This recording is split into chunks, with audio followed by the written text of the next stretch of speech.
we have a short time to grill our experts on the couch. So on the couch we have, obviously you have met Professor Gilles from France, and we have Ken Harrison beside him, who is a patient representative, and maybe I'll let Ken introduce himself just a little bit and tell us his... I've got follicular lymphoma. I got diagnosed about 6 months ago. I'm in one of your trials. I drew standard care when the dice got thrown, so I've just finished a dose of R-CHOP. A lot of you have been through that. And for me, I'm really excited because I'm in week 4. For the last 5 months, all I've done is week 1, week 2, week 3, and week 1 again. Now I'm in week 4, so this is a good week because I finally made week 4. And in my other life, I happen to be a doctor. My specialty is in trauma medicine, and I know nothing about, or I knew nothing about lymphoma or cancers other than as an anaesthetist, I occasionally got to put lines and things in people, but on that I knew nothing till 6 months ago. And obviously we have Professor Rummel from Germany, and I would like to introduce you to Judith Trotman, Professor Trotman, who is from here at Concord, who is an expert in her own right, and is very instrumental in getting today together. So, and I insisted that she take the couch as an expert and give us the benefit of her knowledge, but also to thank her for the great effort she had in putting today together. So I think it's been fantastic so far. Let's get on. Now, we do have a slight problem. The overwhelming interest in today has overwhelmed our audio system, and our microphones have started to fatigue, unfortunately. So I would like, if you have a question, to either come down to the side and let me know your question and I'll relay it. We do have people listening online, so it's very important that everything that we say goes through either the microphone that I am on here or the microphone that the couch panel has. So I will be happy to repeat your questions. If you don't feel comfortable walking down to the side, just maybe indicate, and I will repeat the question for the purposes of people listening online. Now, I would be very interested, just to start, maybe Professor Rummel, as to what came out of interest in your breakout session. Was there a particular theme or a particular point that people were very interested in that you'd like to bring forward for the rest of the group? Was a Waldenström disease? Yeah, very specific questions, because on the one hand it's like a low-grade lymphoma, however it has very specific aspects. We were discussing best treatment approaches, retreatment with one or the other treatment, and specific side effects of the treatments, and also the future, how the treatment recommendations would look like in the next year or in the next 5 years. So it was very good question from experienced patients and of patients with a very high level of knowledge. And if I can briefly ask the same question of Professor Salles in his session, and then we'll ask for questions from the floor. So we had a broader spectrum of disease and situations, from questions related to watch and wait, when do we start treatment, what's the efficiency of treatment, the efficacy of treatment when started after watch and wait, treatment of relapse, and also lifestyle during treatment, food and other lifestyle issues. So I think we had many very diverse questions and answers. And I'm not sure we covered everything, but that's for the next visit in Australia. So I was in the high-grade session with Dr. Butler, and we had a similar range of lifestyle questions, but I think one of the interesting points that was brought up is the side effects of prednisone and steroids for people who are on it. And although it's not a chemotherapy agent, it definitely has side effects that people find quite concerning and distressing at times, and it was good to acknowledge that and remind people of that. Does anyone have a question? We do have a microphone now that's functional that we can get to a member in the audience. Bernie, I happen to know your name. This is to Professor Salles. I just noticed on your slide where you did the clinical trial that the trial only was for grade 1 and 2 patients. Is there a reason why there wasn't grade 3 patients? I think that's for Professor Rummel, but That's all right. So we included only follicular grade 1 and 2. We excluded 3. The reason for that is grade 3 is maybe a different kind of disease. It's not so precisely defined as grade 1 and 2. So in the textbook of hematology, grade 1 and 2 is one disease. Grade 3 starts to become a little bit a different disease. And in order to be very homogeneous in our result and in our result expression, we wanted to limit the inclusion criteria on a very precise defined patient population. In the end, it is very arbitrary. You could also have done it with grade 3A, but that is how we did it, and retrospectively, we don't know if it was good or bad decision. It was like it is. Anyone else? Maybe just to add a very small comment on that. Diseases are not all the same all over the world. And probably in the United States, the way grade 3 are diagnosed may be a little bit different from Europe. I don't know about Australia. And our colleagues in the US have repeatedly found that treatment of grade 3 follicular lymphoma with CHOP was good. So I think there may be a little bit differences between the biology of grade 1 and 2 and grade 3. And within grade 3. Yeah, and 3A versus 3B. Definitely. Just with our microphone up there. My question is about the energy levels and the correlation with lymphoma. Whether lack of fatigue indicates improvements in or the lymphoma be going away, or any sort of correlation whatsoever. Anyone on the panel have a thought? With my study of N on 1, yes.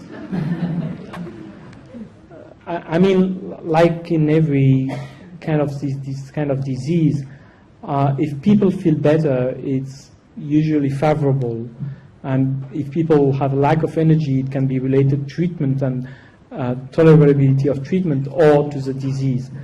However, sometimes treatment can be harmful and decrease the rate of energy and well-being, but you have to pass through that. So it's not necessarily a bad sign.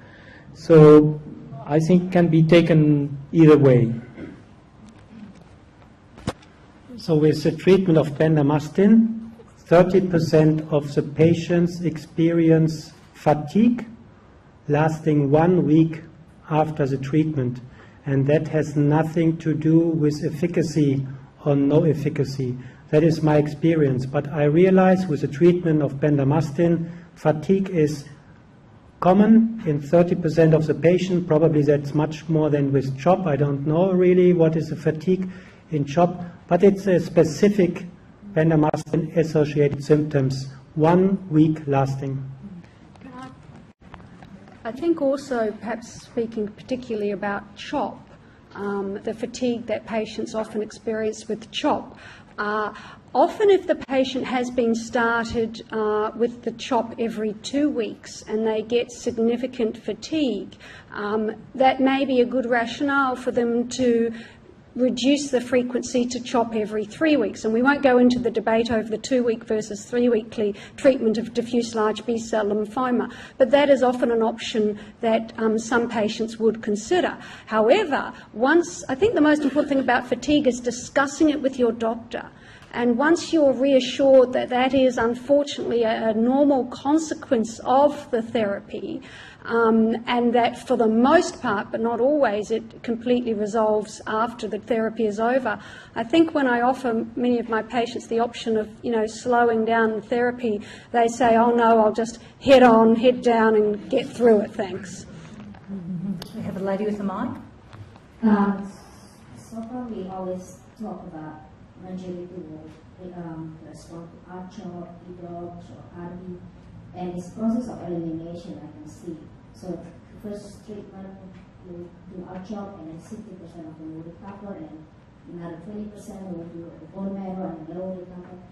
What happens if you are the last 5% that doesn't recover? How important it is to find out what's your sub-5 of your cancer cell in the first place before any treatment. Because also, that's very important in a fish test. When you find out what your subtype is in the first place, then when you're in the final 5% of those that doesn't respond to the treatment, what do you do?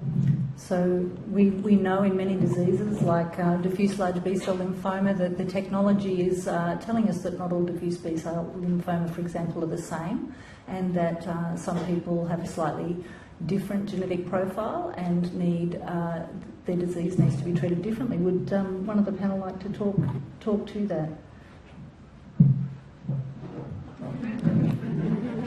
So that is what we describe on very blank numbers on the slides. That sounds very easy to understand, but in real life it's very different when you belong to the numbers, which is not 100%. And so I just mentioned in my trial it was 92 and 91%, and I said it's a good response. But still on the other side around it's 8 or 9% of patients having a problem. And unfortunately we have many ideas, as Gilles explained to you, by the biology and different genetics, but at the moment now, unfortunately we cannot predict who responds very good and excellent and who does not respond very good. So you always have to react when you don't achieve a good treatment result. You have to change the treatment plan, and again to change your treatment plan. That is always reaction on what happened. So is it important to find out what's your subtype before your first treatment? Yes, that's, I would like to answer it a little bit philosophical. It only is good when you know what to do with the result. If you don't do what you do with, if you have lymphoma type 1 and 2 and both are treated the same way, it probably makes you nervous. And that's not helpful. It's helpful for the science, and when we collect this data in a clinical trial that we learn, but outside of a clinical trial, when you do routine treatment, probably I would not look if the patient has an ABC or GCB type lymphoma, because they are all treated the same, despite the fact that I know in my heart it's different. And we also have trials available for some of these situations, so to look for a clinical trial that might be relevant to that would be very important as well. But what you're saying, it's very worrisome as a patient. You're looking up on the net and one of the numbers on your piece of paper comes up as like a bad thing and another one comes up like a good thing, and you think, am I in the good one, am I in the bad one? You know, where am I going to be? So I utterly agree with you about sometimes too much information ain't a good thing. I think the other part of that question was, should you know before you start treatment? In some countries, I'm assuming Germany, it may be possible to get some of these test results back before you need to start treatment. But sometimes those tests are time-consuming and they take a little while, and sometimes because of the clinical need of the patient, we have to start treatment before we know the genetic testing results. But then the doctor will advise if a change needs to be made, or if you should continue on the treatment that you started. So that does happen, just the reality of the timing of the need of the patient to start something because they're very unwell, and the time it takes to get the results back. Perhaps I can add there, Jane, that particularly with the aggressive lymphomas, we're getting a much better sense of the bad lymphomas and the very bad lymphomas, so to speak. And as we get the sense when the tests come back after we've started treatment that someone has a very bad lymphoma, we're then faced with the dilemma that Professor Rummel brought up, that if the standard treatment is CHOP or CHOP-like approach, you know, what is the next best treatment for these very bad patients? Because while, you know, some single institution data suggests that a very intensive chemotherapy approach may be better, we don't have that gold standard, large, randomised clinical trial data to support that. So, you know, it's a good thing or a bad thing. You know, we're always finding our limitations all the time. And so working on trying to, you know, adapt to those limitations and advance the field of lymphoma management. Our microphone, gentlemen. Whilst going through our trial, I understand the problem of the risk of contracting hysteria. When having completed R-CHOP and going on to rituximab maintenance, is the risk of hysteria still the same, or can I enjoy seafood and cheeses? The risk of infections. Listeria. Listeria. Oh. Well, I think listeria is bad even when you don't receive R-CHOP, you know. I'm sure it is, but is the risk of contracting listeria the same just on rituximab as it is when you're having R-CHOP? Well, I have to say something. If we looked specifically at the 6 months after R-CHOP, whether patients had maintenance or not, we have almost similar rate of infections. So you have to be careful when you are nearby the end of the chemo. Sorry, I was I love oysters. but I won't ask my patients to prevent to eat oyster as long as they are fresh.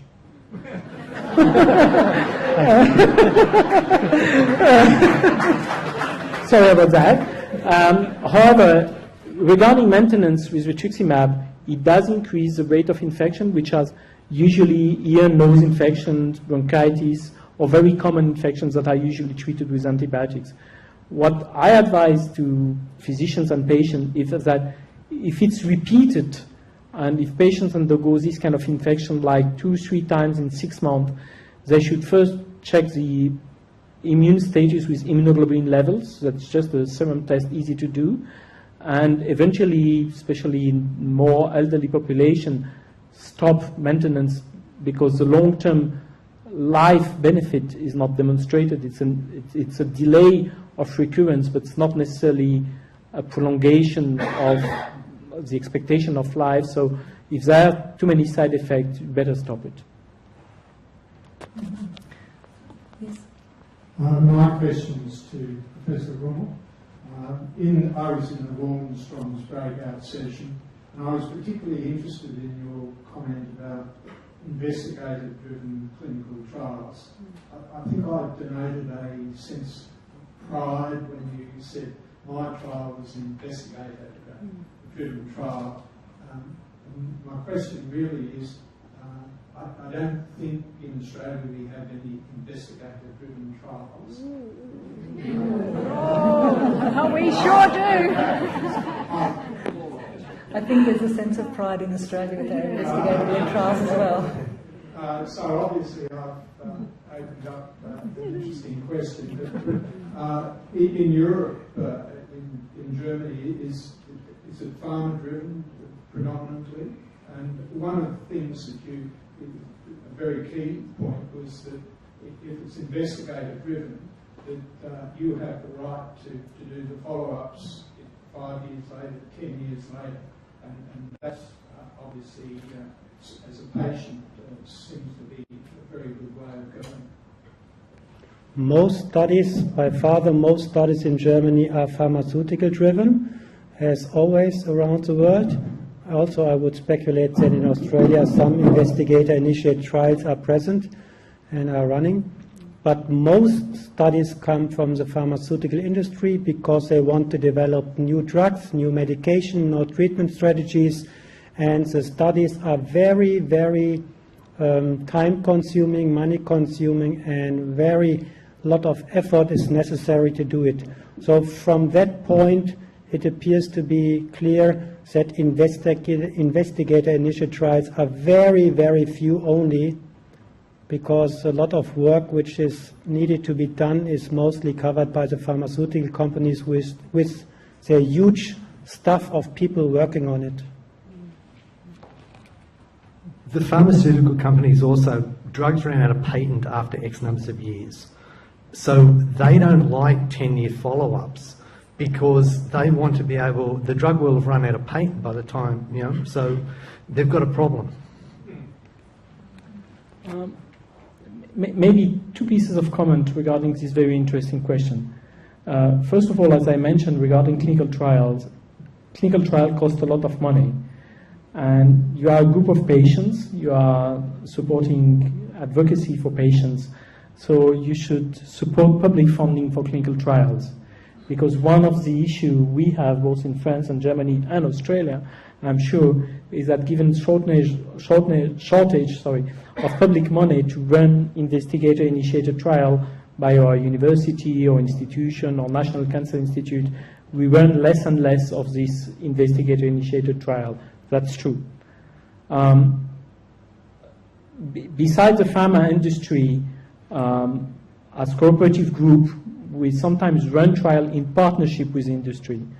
In our group, we have two conditions. Is first, we design the trial, and we are insisting on some questions and so on. And I should say that the clinical trial, which was called PRIMA, in which both my two Australian colleagues here participated actively, was supported by the industry, but we initiated with investigators. We had meetings with investigators during international conferences to design that.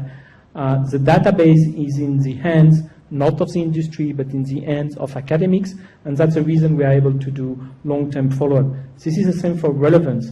Even if the company is very interested in the result, the database is in the hands of the academics. So we need to continue to define partnership with industry that is interested in running trials and developing drugs, but in which us as academic still maintain also our interest, and that's the way we should go, I think. Just one comment. Also, the study which we have done as investigator-initiated trials are supported by pharmaceutical companies. So as Gilles said, the idea, the plan comes from the clinicians, the data is in the hand of clinicians, but without any money you could not do the study. So you need somebody, and fair enough, the pharmaceutical industry are supporting it when it's a good study and a good question.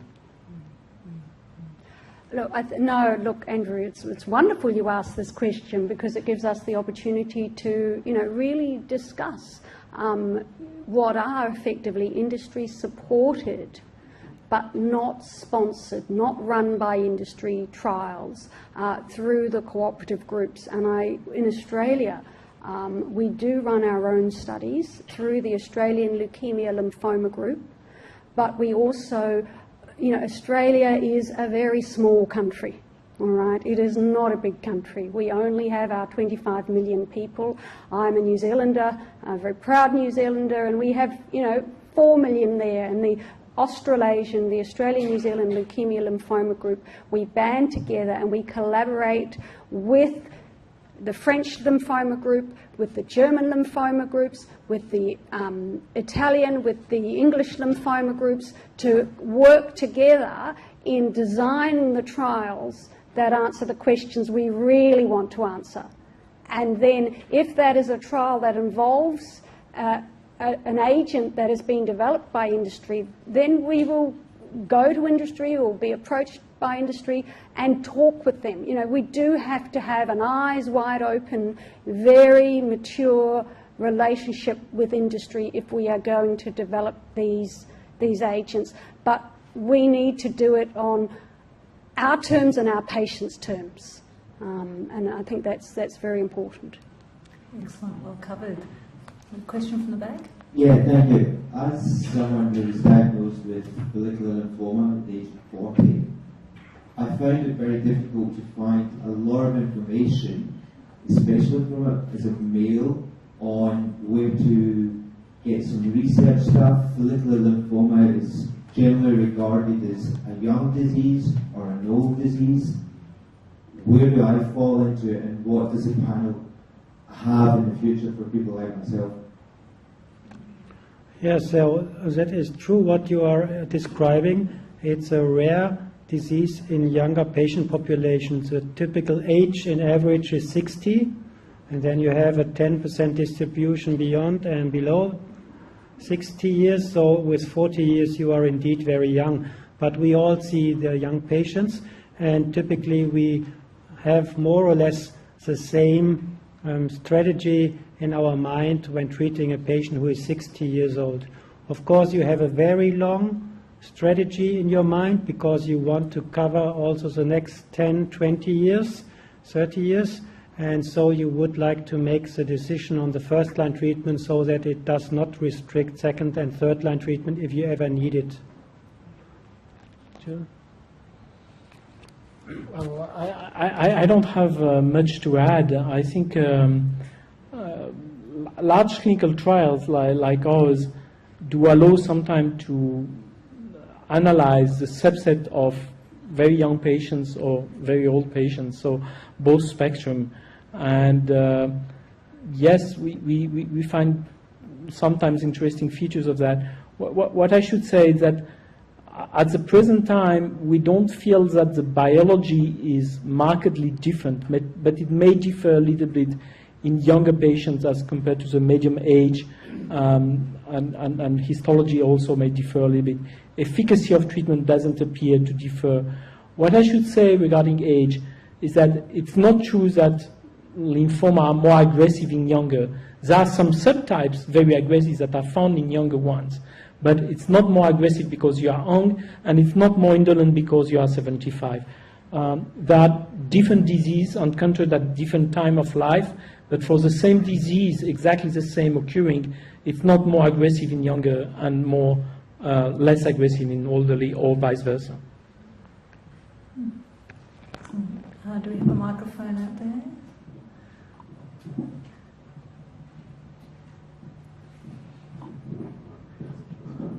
I think we have a question. Can I ask a question? Can I ask a question of Ken and declare that I'm his doctor? All right. Now, be a bit gentle, Ken, but perhaps on behalf of all the patients, what advice would you give to doctors treating patients with lymphoma? I think the one thing that you've all covered, which I found really good, is that we are all individuals. Sound a bit like Monty Python, but we are. And you've all covered that in all your answers, which has been fantastic. I think the other thing is that there is just so much stuff on the net that even as a doctor, admittedly as one who knows nothing about lymphoma, it can be incredibly comforting one evening and frightening the next evening, depending upon what you're looking at and all the rest of it. So please be aware we're all going to raise a whole heap of silly questions because of what we've been talking about in the last little while. And you've only got we've all got complete access to the net these days. And there's a lot that even I as a doctor don't understand about what's written there that either makes me feel great one night or awful the next night. So please be aware of that. And the other thing, and again, I suspect we're preaching to the converted here, but it is great the changes that are happening, and it is great that there are so many new treatments and so many other things that are happening. But I think we want to be presented with lots of alternatives, we also want to be kind of guided as to what we should be doing and what you guys think is appropriate for us once you've treated us as individuals. The only other thing I would say, and again I think I'm preaching converted, is I really want to say if you can possibly get yourself as a patient into a clinical trial in any way, shape or form, do it for all the reasons that you say beforehand. Consider it. Consider it, okay, consider it, but seriously think about whether you can do it, for your sake, because you will get better treatment, and for the sake of whoever's coming along in the next generation. Ken, can I ask a question, because I don't know you and I'm not your treating doctor? What was confronting or reassuring about being presented with a clinical trial protocol as a patient? Yeah, well, being on the other side of the clinical trial protocol than what I've been on in the past. First of all, the pages of things that could go wrong, like pages of them. And I, being a doctor, all I could say is, yeah, okay, well, I've got to get used to this, yes. The other thing that was one of the other things that was confronting about it was just the protocol that said, you will do this, then you will spit sideways, then you will do this, then you will take 4 steps backwards, then you will take, all the bits that you're doing. But on the other hand, that has been, that when I think about it a bit more, that is actually reassuring, because much as I think Judith is great, it's not Judith who has come up with this protocol. It is a bunch of experts from around the world that have come up with the best possible treatment of the minute. And what we know about treating anything from heart attacks to traumas to everything these days is that when I was training, I was told, you're the doctor, you make the decisions, you decide on a patient. What we know now is if you get the best people together to decide on a protocol, you will do better if that protocol is followed than if one particular doctor, no matter how good she or she is, will make that decision. So that's one of the things that I'm thinking about it that was really worthwhile. And the other thing is just there are more blood tests, yes, there are more things, yes, there are more things to do. But there's someone to, I've got a Sylvia, and, Sylvia, basically, if there's an issue, you ring up Sylvia, and Sylvia takes care. It's fantastic. She's the best PA I've ever met. So Sylvia, for those who don't know, is one of our clinical trials. She's one of the coordinators, and she's, Just coming back to your first point regarding information, I think I'm facing many people involved in Australia lymphoma patients group. I think what you are doing is really great. I haven't logged into your webpage, but getting information by a patient group with eventually advised by scientific advisor, which are probably sitting in this room and sharing this meeting, is really, really important. And it provides to the patient a place where you can find logical and pertinent information. And instead of leaving patients running in different pages and everywhere saying everything, I think it provides rational, objective information. And I think you have to be encouraged to continue to do that. And I think all patients should acknowledge that this is very good for all the community of patients. Also, I want to say that we don't have to overstress that point with the clinical trials, because we cannot come to the point that patients feel disappointed and feel a disaster if they cannot go into a clinical trial. The standard treatment also is good when you go to an experienced department, and when you go with a frontline treatment of a nodal marginal zone, probably there is no study available, and one should not be disappointed. But the question and the message is what we want to say. If there is a choice of a clinical trial, one has to consider, as a slide and Judith Trotman says, it is a good question, it's manageable, and so on, and then you don't be too afraid to go into the trial. But in reality, it is the exemption that one can do it.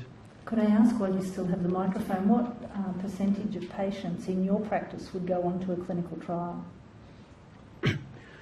So in my center, we have all kinds of hematological diseases. We treat acute leukemias. Probably 70% of acute leukemias are within a clinical trial. We treat MDS, probably 2%. MDS, myelodysplastic syndrome, a different disease, probably only 2% or 1% is in a trial, because there are no trials offered for that kind of patient, and the disease is too heterogeneous. We have low-grade lymphomas. The vast majority is in the trial. We have multiple myelomas, maybe 10%. We have Hodgkin patient, 100% are in the trial. But that has something to do with the local circumstances, with the local opportunities, and the German Hodgkin group is absolutely strong and highly accepted, and there is no good German MDS group on the other hand, so you have extreme chances. No chance to go into the trial, or you have to go because you have Hodgkin's disease, and every German Hodgkin patient is treated in a trial. Can I just emphasise that's why we in New South Wales have got together and we send patients around, and this is happening in Victoria, all around Australia now effectively. We are sending our patients, we are recommending to them that you go and you participate in this or consider. There's informed consent and there's also informed dissent. And I say to some of my patients, I would like you to consider this trial because I think that is the best way of delivering the best effective therapy to you, and I think you should go to the hospital down the road. And patients are coming to us, and it's been an amazing cultural change where the silos are coming down, and I think that's just an absolutely wonderful thing, because, you know, we've talked a lot about diffuse large cell lymphoma, we've talked a lot about follicular lymphoma, but there are 30 different types of lymphoma, or however many you can count, you know, and we don't have a trial in every hospital for every patient. I think we've run out of time for questions with the group, and people need to be going. Don't know. Sure, yeah. Yes. Perhaps I can repeat it for you if you like. Because he's a clinical trial participant, he's allowed to. No favouritism. I'm very emotional, guys, and I start to cry. But it's not a question for an answer. It's because with the change in life, is so enthralled by it all. Mine is one of gratitude of our three professors down there, and also my wife here. It's been so good. Last August, I was diagnosed with follicular lymphoma. Now, I'm 37, I run like about 80 kilometres a week. I walk a lot with my wife. I thought, how can I possibly get that? So we went to see Dr. Trotman, and she diagnosed it what I had, and only last Monday, her words, I'm repeating her words, my lymphoma has melted away. So thank you once again.